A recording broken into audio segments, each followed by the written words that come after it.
In several ways, the first night of presentations 3 weeks ago could have been described as the King James Bible as it was shaped by its world.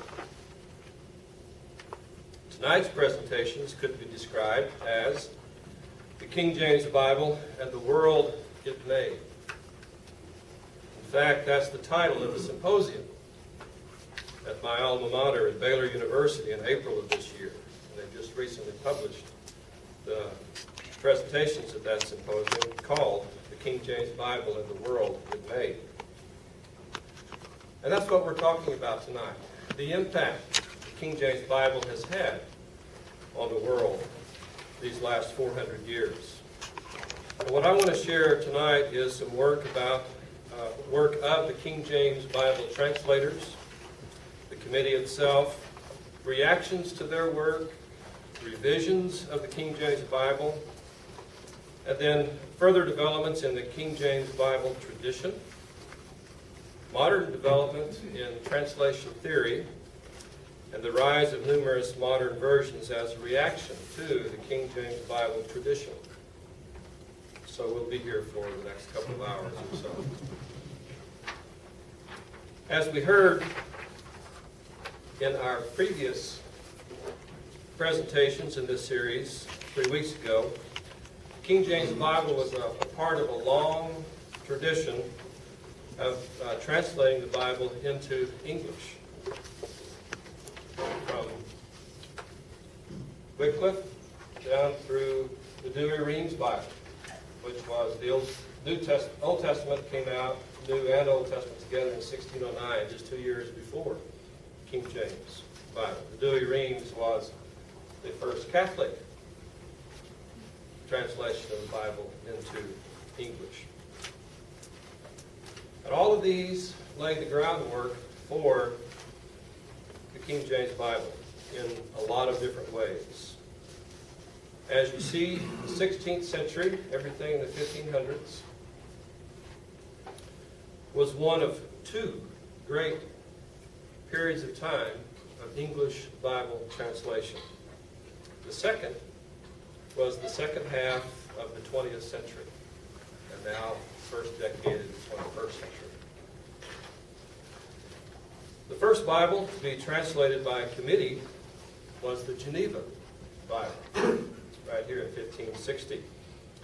The translators were Protestants who had fled England to Geneva, Switzerland for safety, and they worked on the translation there. They didn't include their names in the translation, so we don't know exactly how many worked on it, but it's thought to have been around a dozen or so. Then there was a team of 9 bishops, Anglican bishops, who worked on the Bishop's Bible. That's why it's called the Bishop's Bible.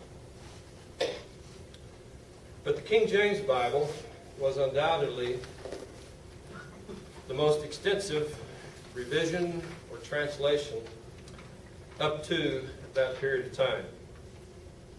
Approximately 54 people worked on the new Bible. It was divided into 6 sections, and 6 teams of scholars were assigned the task of translating different sections of the Bible. 2 teams met at Westminster, 2 at Oxford, 2 at Cambridge. 3 teams worked on the Old Testament, 2 teams on the New Testament, and 1 team translated the Apocrypha into English. When the translation work was finished, 2 delegates from each of the 6 teams were chosen to review and revise the entire translation. The bishops of Winchester and Gloucester made a final reading and then made whatever revisions were necessary. And this final reading was oral at Stationers' Hall in London to ensure oral consistency. They wanted to see how it sounded, not just how it's read silently. Translation work began in the summer of 1604. Richard Bancroft was the Bishop of London and then the Archbishop of Canterbury. He was largely responsible for selecting the team. They were all Old Testament or New Testament scholars, biblical scholars. In some of the later stages of the work, they did get some English scholars to work with them as they smoothed out some of their final phraseology and such. They were not paid for their work. In fact, Bancroft asked bishops to help the translators find jobs so they could work on the translation. There were fairly strict guidelines, and on one of your handouts, the guidelines, not the ones you got immediately before this session, but as you first came in this evening, there were several guidelines listed at this page, King James instructions to the translators. So I want to mention just 4 of them. The first one. The ordinary Bible read in the church, commonly called the Bishop's Bible, is to be followed, and as little altered as the original will permit. Their job was to compare the Bishop's Bible to the Hebrew and Greek, change it when necessary, but leave it otherwise.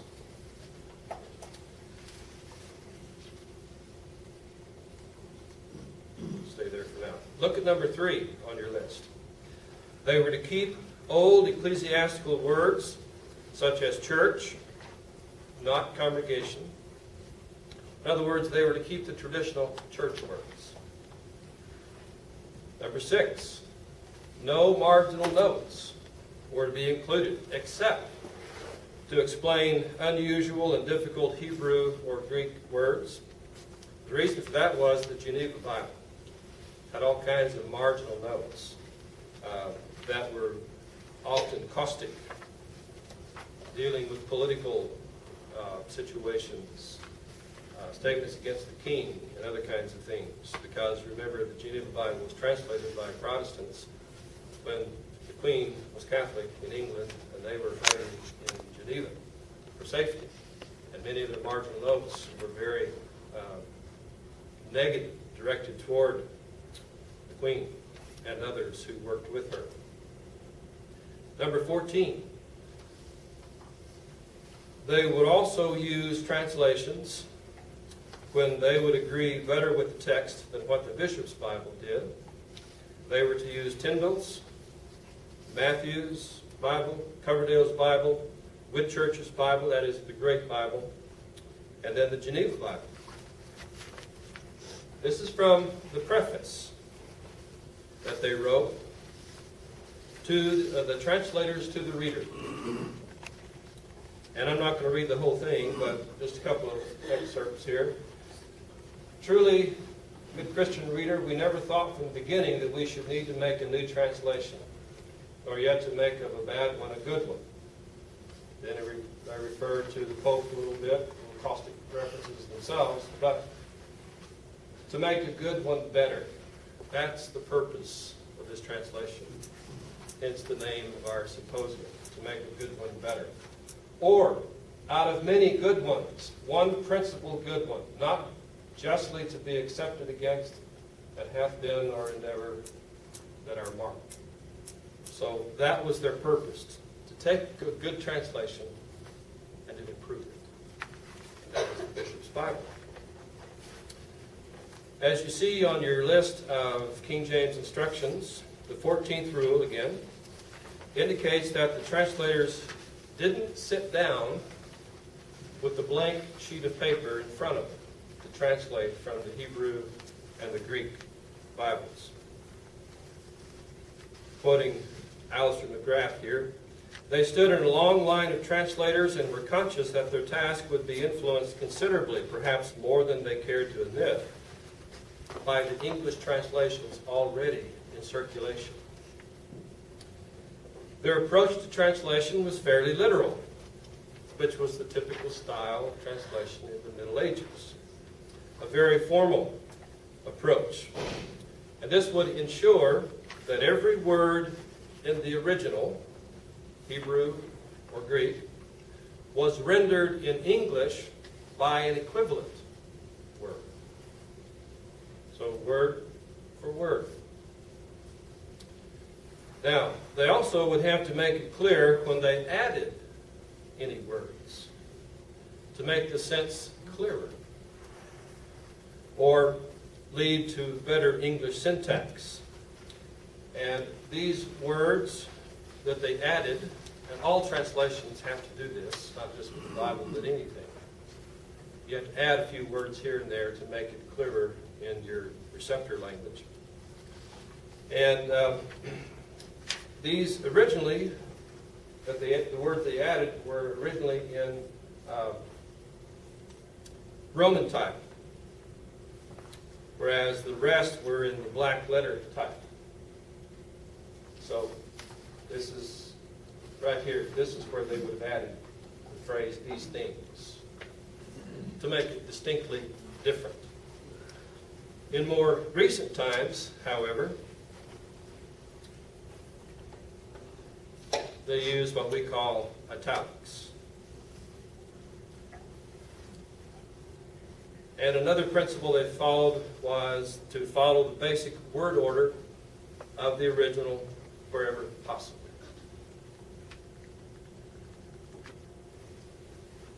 By the first decade of the 17th century, the 1600s, the English language was in a tremendous state of flux. Scholars have noted that the Elizabethan and Jacobean periods were the periods in which English received its distinctive cast. And some have said that the King James Bible was published within a window of opportunity which allowed it to exercise a substantial and decisive influence over the shaping of the English language, which is what Bev was talking about earlier this evening. And it's no accident that the two literary sources most widely identified as defining influences over English, the King James Bible and the works of William Shakespeare, both date from this particular critical period. Shakespeare died in 1616, just 5 years after the King James Bible was printed. The reactions of scholars to the King James Bible is very interesting. At first, it was not a popular translation. Thomas Fuller, who was a noted scholar and clergy and author, remarked, "Some of the brethren were not well pleased with the translation," and that's rather an understatement. Some didn't like it because, unlike the Geneva Bible, it didn't have any of those fun notes in the margin. In fact, several times later, the King James Bible was printed with the Geneva marginal notes because people liked the notes so much. A scholar by the name of Hugh Broughton, who was a Puritan Hebrew scholar, made this comment. He said, "The late Bible was sent to me to censor, which bred in me a sadness that will grieve me while I breathe. It is so ill done. Tell His Majesty that I had rather be rent in pieces with wild horses than any such translation by my consent should be urged upon poor churches. The new edition crosseth me. I require it to be burnt." He also argued that the translators had put the errors in the text and the correct readings in the margins. Remember, they could use marginal notes just to explain Hebrew words or Greek words that were kind of rare. And he said they just got the two mixed up. But some have said that the primary reason Broughton despised the King James Bible was that it looked too much like the Bishop's Bible and not enough like the Geneva Bible. But it's also been said that Broughton may have been so negative toward the King James Bible because he was not asked to be part of the translation team. But he was likely not asked because he was widely known for his cantankerous personality and his superior attitude, which his response to the King James Bible proved. Catholic scholars said that by putting alternate readings in the margins, the translators were shaking the certainty of Scriptures. Well, it could mean this, or it could mean this. They were uncomfortable with that idea. In 1629, John Lightfoot, who was one of the premier biblical scholars of the Anglican Church, Vice Chancellor of Cambridge University, objected to the inclusion of the Apocrypha in the King James Bible. While preaching to Parliament, August 26, 1645, he proposed, quote, a review and survey of the translation of the Bible so that people might come to understand the proper and genuine reading of the Scriptures by an exact, vigorous, and lively translation. A scholar of Jewish law, John Selden, commented on the King James Bible style, saying the Bible is rather translated into English words than into English phrase. The Hebraisms are kept, and the phrase of that language is kept. A bill was introduced into the Long Parliament on January 11, 1653, for a new English translation of the Bible from the original tongues. A committee was appointed to look into it. In 1655, just 2 years later, John Rowe in Scotland pointed out more deficiencies in the King James Bible and proposed a revision. Another committee of Parliament was appointed, but Parliament was dissolved before the committee gave its report. This is one of those what-ifs of history. If they had, and they had pursued, what would we have been reading for the last 400 years? In 1659, Robert Gell urged revision in his Essay toward the Amendment of the Last English Translation of the Bible. That same year, William Kilburn printed a tract listing as many of the printing errors, Bev referred to a few of them, that he could find in the earlier traditions. He called it dangerous errors in several late printed Bibles to the great scandal and corruption of sound and true religion. May 4th, 1661, a group of Presbyterian ministers presented their exceptions against the Book of Common Prayer to the bishops. The 17th of the 19 exceptions was, a new royal translation of the Scriptures is to be uniformly introduced. So there were many who were wanting yet another translation fairly soon because they just didn't think the King James Bible did the job. There were positive reviews, though. This is probably one of the more famous ones by Thomas Fuller, who was an English churchman, historian, and prolific author, said that wheresoever the Bible shall be preached or read in the whole world, there shall also this that they have done to be told in memorial of them. He was right. He was right. Two important developments during this period of time solidified the general acceptance of the King James Bible and made it the primary Bible in England and eventually America for the next 300 years. First, the restoration of the monarchy after the English Civil War and Oliver Cromwell ruled as Lord Protector of the Commonwealth. But after he died, the monarchy was restored and Charles II was named king in 1660. Since the king was viewed as selected by God, the rise in popularity of the Bible that King James had commissioned was viewed as part of the reinstatement of kingly rule. So it was a patriotic thing. The title page said, appointed to be read in churches. That's the original title page of the King James Bible. This little phrase right down here. And that confirmed that the king had appointed all of this to come about. Well, the phrase appointed to be read in the churches came directly from the bishop's Bible. It too had been commissioned and appointed to be read in the churches. The second development is that the Book of Common Prayer was revised, and the Bible that was used for all the scripture quotations was the King James Bible. So now, more and more people would be reading and hearing the King James Bible read more regularly. From 1611 until 1881, that's 270 years, no other English Bible done by a committee appeared. Numerous individuals produced their own Bible, mostly the New Testament, but no other Bible done by a committee. Several reasons for its popularity, other than the two that I've already mentioned.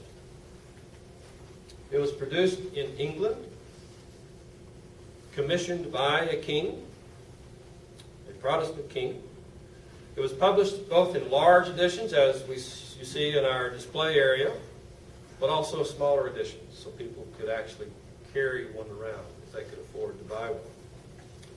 It was adopted and promoted by the church. There were no marginal notes, though some liked them. It was done by a large committee of experts. It was a good compromise, because it's based on the Bishop's Bible, which pleased the high churchmen, but it looked more like the Geneva Bible, and even borrowed some phraseology from the Douay-Rheims Bible.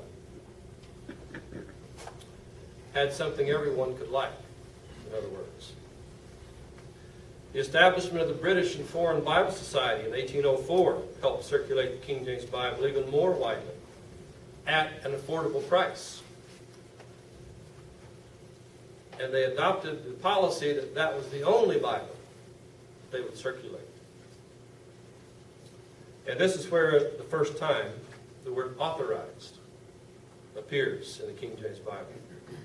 In 1805, the British and Foreign Bible Society defended why they circulated only the King James Bible. Because it is authorized. At first, the word was printed with a small a, but in time the a was capitalized, and the authority of the King James Bible was enhanced even more. It's rather ironic that the King James Bible was printed under the same commission as the Great Bible for the churches and the Bishop's Bible. But gradually, an a-theolatry developed that still exists in some places.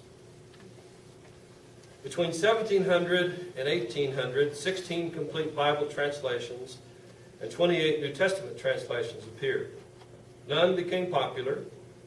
Some were motivated by new understandings of Hebrew and Greek, some by politics, high church versus evangelical groups, some by dissatisfaction with the King James Bible. William Whitson, some of you may know that name, he translated the works of Josephus into English. He produced his primitive New Testament. John Wesley made a translation of the New Testament. Here's one by a Presbyterian minister in 1768, Edward Harwood. This is a translation of the Lord's Prayer. In order to guard you from mistakes in this important concern, I propose the following as the model for your devotions. This is Jesus speaking to his disciples, and then here's the Lord's Prayer. O thou great governor and parent of universal nature, who manifestest thy glory to the blessed inhabitants of heaven, may all thy rational creatures and all the parts of thy boundless dominion be happy in the knowledge of thy existence and providence, and celebrate thy perfections in a manner most worthy of thy nature and perfective of their own. Little wonder that the King James Bible continued to reign. Alexander Campbell translated the New Testament in 1826. Interesting, this little tidbit of information I found. A lady by the name of Helen Sparrow translated the Old Testament in 1885. She was the wife of a pastor. She was an accomplished musician, artist, and sculptor. She was a scholar at Balliol College at Oxford University. She taught herself Hebrew after the age of 50 and decided to translate the entire Old Testament into English. Throughout this whole period of time, the King James Bible was reprinted many times, often with printer's errors. Often printers would eliminate some errors, but other errors kept creeping in, and some of them were quite creepy. We have the he-she Bibles. The very first printing was divided between two printing houses because one couldn't handle the big order. At Ruth chapter 3, verse 15, one house printed he went into the city, while the other printed she went into the city. Now it's interesting that at the two separate printing houses, the typos were so consistent at each because they had the same print setters at each house, that collectors later can identify them as he Bibles or she Bibles. Ours in here is a he Bible. That very first edition of the Authorized Version is sometimes called the Basketball Bible because it speaks of hoops instead of hooks used in the construction of the tabernacle.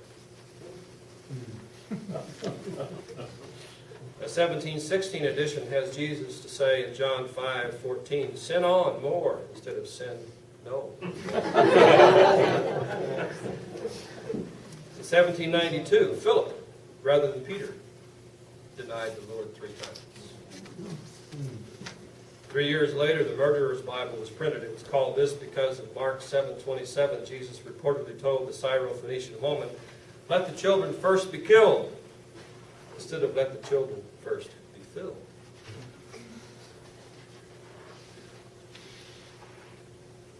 But none of these compares to the Wicked Bible, which Bev referred to a few moments ago. "Thou shalt commit adultery," the 7th commandment. However, another lesser-known error in the 1631 edition is at Deuteronomy chapter 5:24, which spoke of God's greatness. But it didn't actually read that.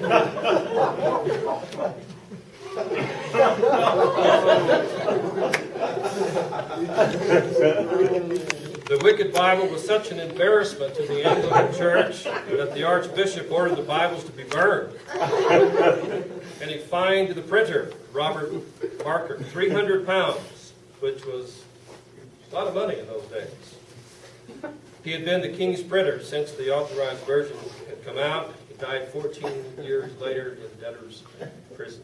He could never overcome that £300 fine. There's some speculation, though, that the first was a deliberate action by a competitor printer who snuck in late one night and sabotaged the printing. Well, in 1760 and then 1769, 2 printers, one by the name of Paris, the other Blaney, tried to eliminate as many of those errors as possible, and they did a very good job. Blaney's edition is actually the foundation for our modern King James today. But by the end of the 19th century, so many new Greek and Hebrew manuscripts had been discovered that scholars realized it would be good to revise the King James Bible based on these new discoveries. The King James was based on half a dozen Greek manuscripts, no earlier than the 10th century A.D. Today we know of 5,600 manuscripts, not all of those complete, but some of them are as early as the 2nd century. So by 1881, the New Testament of the Revised Version was printed, and all of these up at the top are of the King James Bible tradition. We go from the Revised Version. The American Standard Version is the American version of the English Revised Version. But then we have the Revised Standard, then the New Revised Standard, the New King James, the New American Standard, the English Standard, the New American Standard, and a World English Bible, which is actually a revision of the 1901 American Standard Version. This is available completely for free on the internet. There's no copyright issues or anything. Kind of an interesting translation. The second half of the 20th century witnessed a vast amount of Bible translation activity. As the rest of this page shows. These are all after the Revised Standard Version. In fact, many of these were a reaction to the Revised Standard Version. Now, one impetus in all of this is the development of some translation theory by the Wycliffe Bible Translation Organization. This is from their website. A missionary by the name of Townsend was a missionary to the Cachical Indians in Guatemala. And they said, we would love to be able to read the Bible in a language we can understand. And that gave him the idea to start translating the Bible into all these different languages around the world. And to date, they have worked on translating the Bible into 700 different languages around the world. Much of what was learned in this process was transferred to translating the Bible in better English, so they thought, for people to understand. And Alistair McGrath has made this comment: the translation involves aiming at a moving target that's accelerated over the centuries. The English language is changing much more quickly today than what it ever has in the past. But sometimes it's just time to revise.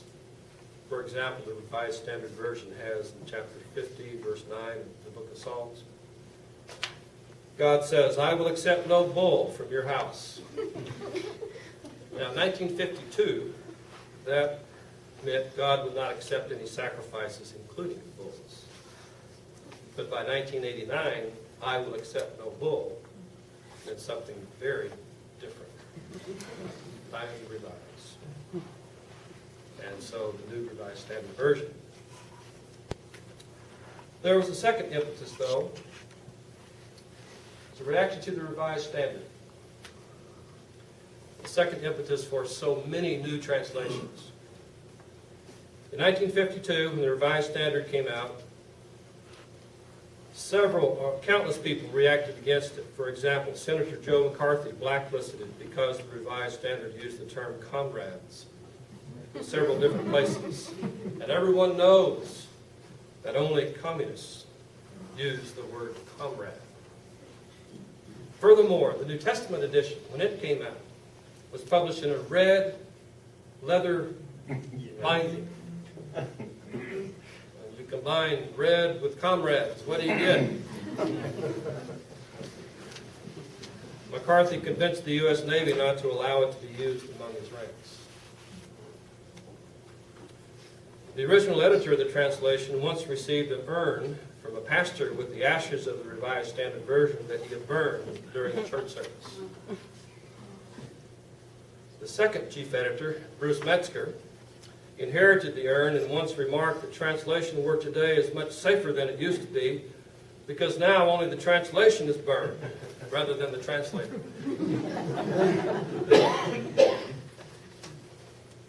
This chart illustrates that many new translations developed over the next several decades.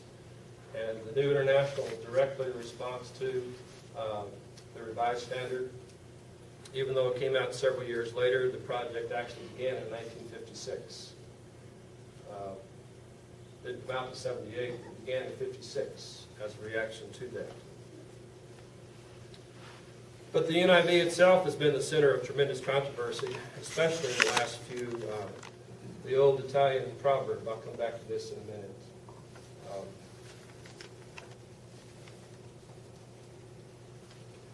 Rose, please. Translator, traitor. The Latin, Italian version. Traduttore. Yeah. Scusate. I tried to do that, but I couldn't. My tongue is rather slow tonight. I had a root canal this afternoon. I might want to try that. But translators are traitors. Another old proverb, all translation is a polite lie. Now I want to go back just real quickly here for a second. On your handout, I don't have this exact same scale, but what's happened is we have translations that have moved from more of a word for word to a thought for thought approach. You can see the King James is here. The New King James is pretty close. The Revised Standard is there. And then the New Revised Standard and the New International Version is over here. And these are more paraphrases on this side. I'll come back to that in just a couple of minutes. Question is, what translation is best?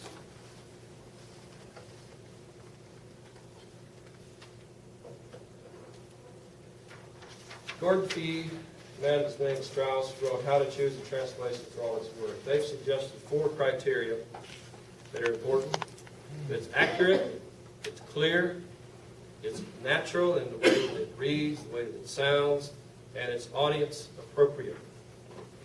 Well, not everyone can evaluate these criteria, but I would suggest that you ask your pastor, your minister, because they should be able to evaluate a couple of those at least. But I would like to add a couple of others. One, use one that always is done by a committee as your main Bible, your study Bible. And you can find that out by reading the preface. Use 2 or 3 different versions. Don't just select one. Use some on that handout that I gave you, one from this side, one from the middle, and then one from even over here. To compare. It's all right to have one as your favorite. I do. My students know that I use the New Revised Standard Version. But I always compare as well. So which is the translation that is best? The one that you will use and the one that you understand.